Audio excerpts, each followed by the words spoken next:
CMR shopping mall మన BHEL circle లో మార్చి 20న energetic star Ram Pothineni గారిచే గొప్ప ప్రారంభం. ప్రాజెక్టులు ఎత్తి గేట్లు ఎత్తి నీళ్ళు ఇవ్వమంటే అది చేత కాదంట, కానీ రాజకీయ గేట్లు ఎత్తి పార్టీలో అందరూ రావాలని చెప్పి మాట్లాడుతున్నారు. విత్తంగానే మొత్తం జనం అంతా వచ్చేస్తారని మాట్లాడతారు. రాజకీయాల మీద ఉన్నటువంటి దృష్టి మక్కువ రైతాంగం మీద లేదు. అయిపోయినాయి కదా రాజకీయాలు. ఎన్నికలు అయిపోయి ఈ ప్రభుత్వం ఏర్పడే ఈ మళ్ళా 5 ఏళ్లకు ఈ లోపల చేయాల్సిన పని ఎందుకు ఎన్నికైందో ఆ పని చేయాలి కదా. మీ ప్రభుత్వం వచ్చేది ప్రజలకు సేవ చేయడానికి. ఈ రాష్ట్రంలో 58-60% మంది ప్రజలు ప్రత్యక్షంగా పరోక్షంగా వ్యవసాయం మీద ఆధారపడి బతుకుతారు. అంటే 2.5 కోట్ల పైచిలకు మంది. వాళ్ళ జీవితాల పట్లనే మీకు పట్టింపు లేకపోతే మీరు ఏం చేస్తున్నట్లు? అసలు కొద్దిపాటి పనులు చేసి శాశ్వత రిపేర్ తర్వాత చేసిన జస్ట్ కాపర్ డ్యామ్ కొద్దిగా వేసి నీళ్ళని ఆపుకొని లిఫ్ట్ చేసుకొని కాళేశ్వరం ద్వారా నీళ్లు ఇచ్చుకోవచ్చు. అనేక టీఎంసీల నీళ్లు ఒట్టిగా వృధా పోతున్నాయని మేము ప్రారంభంలోనే చెప్పినాం. దాన్ని ఒక విఫల ప్రయోగంగా భూతద్దంలో పెట్టి ప్రజలకు చూపించి మా మీద అపకీర్తి తేవాలనేటువంటి ఆ ధ్యాస, ఆ తపన రైతులకు నీళ్ళిద్దామనే దాని మీద లేదు. ముందు పంటల్ని కాపాడి రైతులకు ఇచ్చే నీళ్ళు ఇచ్చి, రైతులకు ఇచ్చే కరెంట్ ఇచ్చి, రాజకీయంగా ఏ విమర్శ చేస్తారో చేయండి. తప్పులు జరిగి ఉంటే ఏం తప్పులు జరిగినాయో నిర్ధారించండి, విచారణ చేయండి, చర్యలు తీసుకోండి.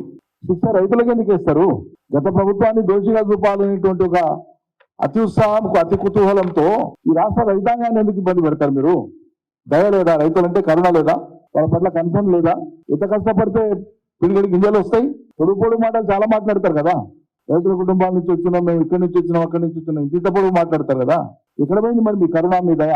కొడుకు మీ నిర్వాహకం వల్ల నీళ్ళు లేని కారణంగా పంటలు ఎండిపోతున్నాయి.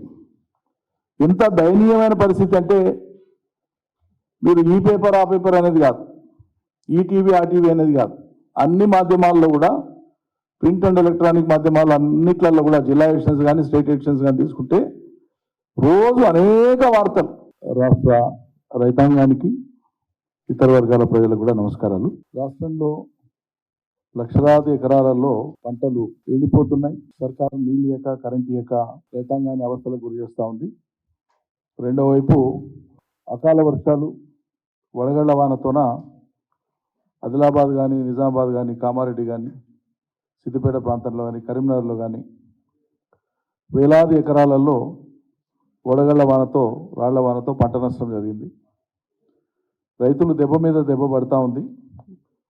ఒకవైపు 3-3.5 ఎకరాలలోపు మాత్రమే రైతు బంధు ఇచ్చి చేతులు దులుపుకొని మేము మొత్తం 80% చేసినామని చెప్పి మాట్లాడుతున్నారు. ఏ లేదంటే చెప్తాను కొడతామని మాట్లాడతారు. అసభ్యకరంగా మాట్లాడతారు.